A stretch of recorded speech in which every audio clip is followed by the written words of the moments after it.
नफरत मत करो। अगर करना है तो बगावत करो। आंसुओं से तूफान नहीं आते। मार दो उनको जिन्होंने तुम पर जुल्म किया है।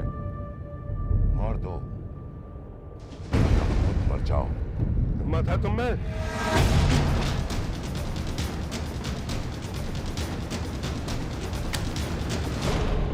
हाँ, मैं चांद ले भी सकता हूँ और चांद दे भी सकता हूँ।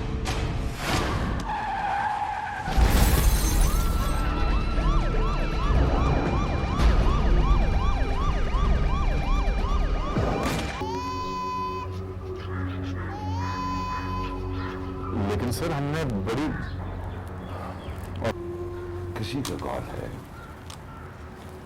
किसी पे एहसान करो तो उसके शर से बचो।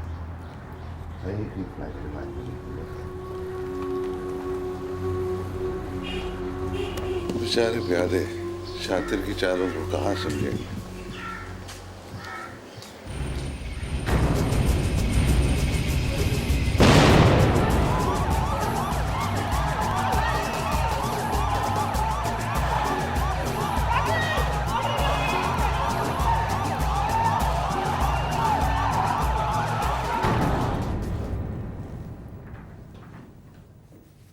अब्दुल्ला खान की मौत के बाद अब तक कोई बॉम्ब ब्लास्ट नहीं हुआ, लेकिन इसके बावजूद हमें बहुत होशियार और बेदार रहने की जरूरत है। मैं चंद दिनों के लिए छुट्टी पर जा रहा हूँ, लेकिन मुझे उम्मीद है, यकीन है कि मेरी गैर मौजूदगी में दिलावर जी सर। कब सर? ठीक है सर, हम पहुंच रहे हैं जी, फौरन। क्या हो सर, खैरियत तो है? आवामी चौक पर बॉम्ब ब्लास्ट हुआ है, मैं फौरन जा रहा हूँ।